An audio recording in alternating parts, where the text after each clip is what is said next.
اور میں آپ کو یاد دلاتا ہوں، پتہ نہیں آپ کو یاد ہے کہ نہیں، جب شاہ بانو کیس کا معاملہ یہاں چلا تھا، اور میرے ساتھی جو لاہور سے بھی آئے ہوئے ہیں انہیں، اور میرے لوگ جو میری تقریریں سنتے ہیں، میں نے بارہا کہا کہ میں مسلمانان بھارت کو سلام کرتا ہوں۔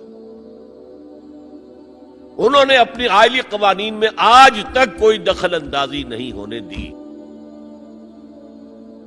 جبکہ ہمارا حال یہ ہے کہ 1962 میں ایک ڈکٹیٹر، خود ساختہ فیلڈ مارشل، اس نے آئلی قوانین کا آرڈیننس نافذ کیا، جس کو سب نے کہا، شیعہ، سنی، دیوبندی، بریلوی، اہل حدیث، جماعت اسلامی، سب نے کہا یہ غلط ہے اسلام کی روح سے،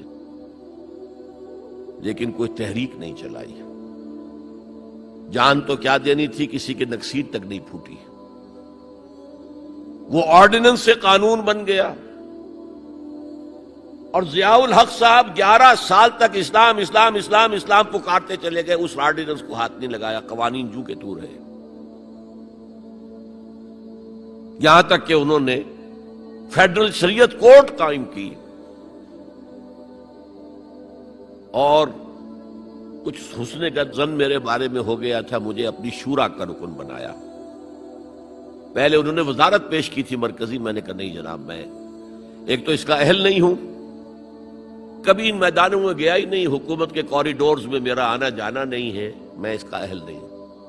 ثانیاً اصل حکومت فوج کی ہے، آپ نے ہمیں کرنے کچھ نہیں دینا، اور الزام ہم پر آئے گا، یہ ناکام ہوگا، اس لیے کہ اس سے پہلے کی ایک منسٹری تھی جس میں جماعت اسلامی اور جمعیت علماء اسلام کے وزراء تھے، اور ان دونوں کو داغدار کر کے اس نے نکال باہر کیا تھا، یہ کوئی کام نہیں کر سکے۔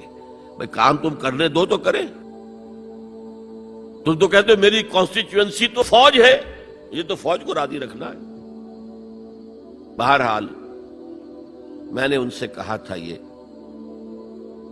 یہ ہے 2 جولائی سن 82 کی بات۔ میں نے کہا آپ اپنے ماتھے پر کلنک کا ٹیکا لیے پھر رہے ہیں، اور مجھے خیال بھی آیا کہ میں نے یہ کیا کیا، میں نے تو محاورہ استعمال کیا تھا، ان کی پیشانی پر محراب تھا،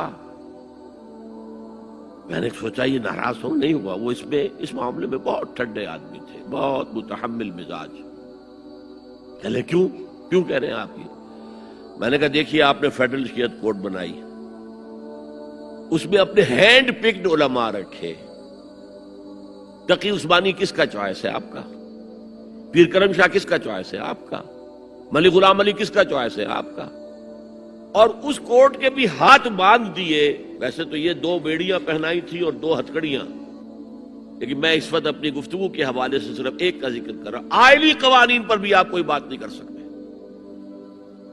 میں نے کہا یہ کیا؟ یہ تو انگریز نے نہیں چھیڑے تھے ہمارے، اور بھارت کا مسلمان آج تک اس کی حفاظت کر رہا ہے۔ میں نے کہا دیکھیے یہ غلام احمد پرویز نے بنوائے تھے، جو منکر حدیث تھا، اور اس کا اثر تھا چونکہ وہ گورنمنٹ آف پاکستان میں ڈپٹی سیکریٹری تھا کسی مرکزی محکمے میں، وہ اس کے زیر اثر جو ہے ایوب خان نے وہ قوانین بنائے، اور میں نے کہا ضیاء الحق سے کہ وہ بھی زندہ ہے، ابھی زندہ تھے، وہ عدالت میں آئے ثابت کر دیں کہ کتاب و سنت کے خلاف کوئی چیز اس میں نہیں ہے، میں خوش، میرا خدا خوش۔ میں یہ تو نہیں کہتا کہ جو میں کہوں وہ آپ کریں، لیکن آپ نے عدالت کے ہاتھ کیوں بند کیے؟ کہنے لگے کہ پھر ان خواتین کو کون مطمئن کرے گا؟